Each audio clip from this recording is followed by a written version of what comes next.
remember praying to God, asking Him to give me the love that I always prayed for.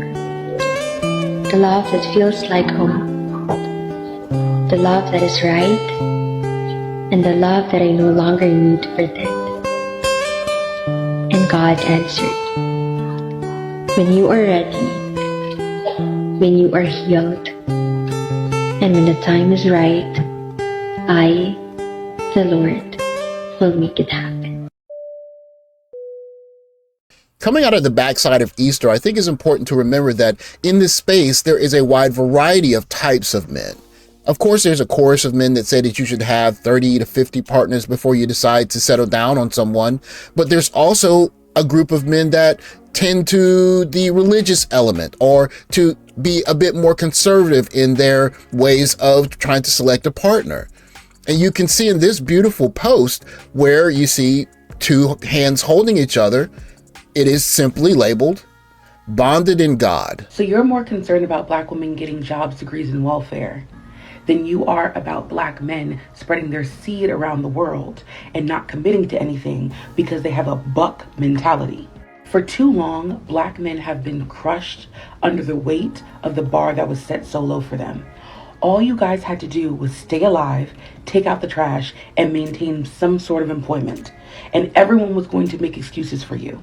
So the moment someone expects better from you or wants you to acknowledge a privilege that you clearly have, you get offended. Men were literally put on this earth to protect the people who bring life into this world. Your job as a Black man is to protect Black women. I think it's unfortunate for young men, but especially young Black men who are a bit geeky or stick out and don't fit in because they don't have the traditional types of riz, trying to navigate this kind of environment where these kind of sentiments are being echoed about them. But as my man Jay from Black Filipino TV says, right now, it's Passport Bro season. In order to give you a 2-for-1 deal, if you will, in Passport Bro success, before I get to Jay and his beautiful story, I want to detail a love story between a Nigerian man and a Korean woman. A Nigerian man who won the heart of his woman by cooking a simple dish and taking it to her. One of the forgotten elements of the Passport Bro movement is that there are quite a number of Black men of the diaspora who are not simply going overseas looking for quote-unquote action. In these two stories, what you'll hear are men going overseas specifically to find mates, or should I say wives. What's beautiful about stories that are a bit off the beaten path is that you get to see guys that are quote-unquote lame or a little geeky, if you will, not only win, but have some of the most amazing success stories of Passport Bros. Today, I want to tell you about two of them. So that reminds me of last year, 2023, when my girlfriend visited Nigeria and she spent about 4 weeks. And on our last day going back to Korea, I didn't have much to give. So I just thought about making plantain chips for her to take in the plane and eat. Trust me, she loved it so much. She talks about it every day, every time we talk about that day. She mentioned the chips. So today, she's arriving in Nigeria and I really want to make sure that she has the chips again. So I'm making the chips now, taking to the airport to meet her on our arrival. I hope you guys enjoy these. And here you can see him going through the process of making the plantains for his fiancée, bride-to-be, now wife. And it's such a simple gesture. He's not buying something that's really extravagant to try and impress her. He's just making something that is very touching to her. And she loves it. Something that's lost on us in our money-crazed, impress people with large, showy things culture. so crispy. The chips is ready.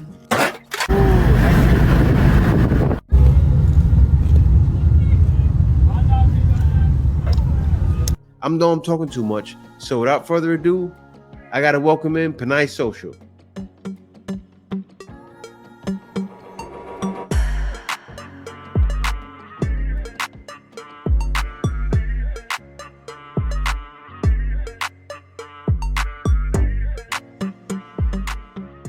Meeting you is one of the most unexpected but one of the most precious moments of my life, for allowing our paths to cross and for bringing us together in this vast world. Guys, I need you to tell me y'all first names, ages, all of that good stuff. So I'm Jeremy. This is Mira, the beautiful Miss Mira. Okay. I'm 37. She is 25. There are two parts of the interview that I think are extremely important, and this is the first part where they detail after he goes through his ordeal of where he was to going where she was and meeting her very late at night, the first impression that she had of him. And then, man, we meet there. I get there at 10:15. She's in the back. I come in the front. I actually saw him first, and I was like, Okay. damn, he is so like, I didn't expect him to be this tall or something. I was like, damn. Yeah, and I thought that would be the first and last meetup. Like I was wearing like flip-flop or something, and I was just wearing a blouse and a shirt, no makeup, just birthdays. I was like, damn, he looks like he's like have a high standard for women. I was like, he gonna say I'm gonna pass on you. So I gotta ask this question to you, Mira, because Mira's from the Philippines. So and she said it too. She said she thought he had a high standard for women. Yeah. Mira, did you think, because this happens with Filipinos, it doesn't happen in other places. No. So you said it. So you thought you weren't good enough for him. Why did you think that? Perhaps the most powerful part of the interview are the next few seconds she said in response to Jay's question. You weren't good enough. Because I expect foreigner to be like, I want her to like, like wear like decent clothes or something, or look so like professional or something. I would just go there and just okay, I'm gonna go. I just wanna find someone to be in a relationship with, because it's been a year or something. And when I saw him, I was like, he looks like he's a high value man, and I'm just presenting myself like this. I don't know. I was wearing a 10-year-old shirt from Banana Republic I got in South Carolina on TDY duty when I was in the military. If the first part of the interview of her being impressed with him as a high value man, even though he's wearing a casual collar shirt, was important, the second most important part of the interview, or maybe the first, depending on who you ask, is this part. It comes back to a word that is used a lot in Christianity or in religious circles that is not really mentioned very much in popular day American culture, and that word is modesty. Don't let her fool you. And then she had on a pleated knee-length skirt that went like 3 inches below the knee. Shirt. It's great. Oh, that must have been the next day then. The first day, I was just wearing a blouse and a shirt and flip-flop. Oh well, either way, it wasn't bad. It didn't look bad. You don't like you to fight, guys. I look like I just want to buy something in the supermarket. I gotta say this. I gotta go with her on it, because I'm the same way with my wife. She always remembers the particulars. I don't. let me say it like this. Let me say it like this. The only thing I remember from the time we met until the time I got back on the plane is that she was completely covered up and left everything to the imagination. And I was like, holy sh**, this is a pattern interrupt. This is different. She was covered up. That's the real Filipina right there. Yeah. Mm-hmm.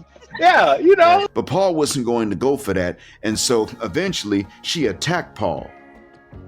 Went to where Paul was staying later on, attacked him again, and sat on the couch and started crying. I'm tired of you black dudes doing me wrong. She a freelancer.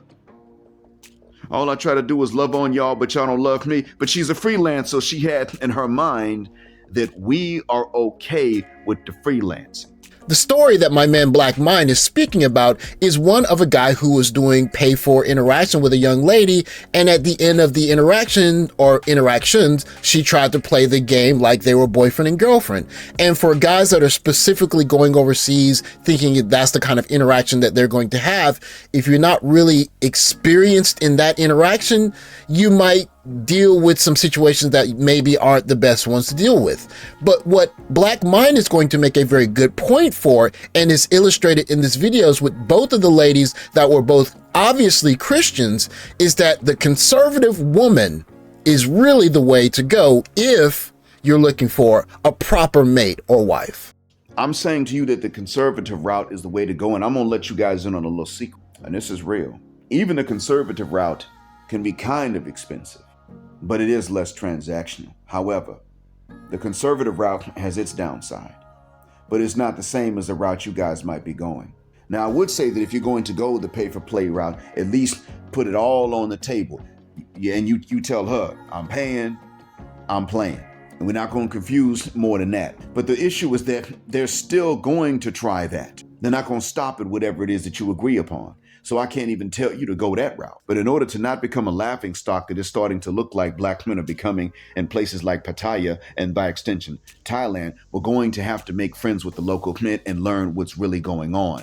And that might mean that for the first 2 years, you don't get your thing wet. But I can tell you too, though, that you must be willing to actually get into the fabric of where you are. Black Mind makes an incredibly good point when he talks about getting into the fabric of where you are.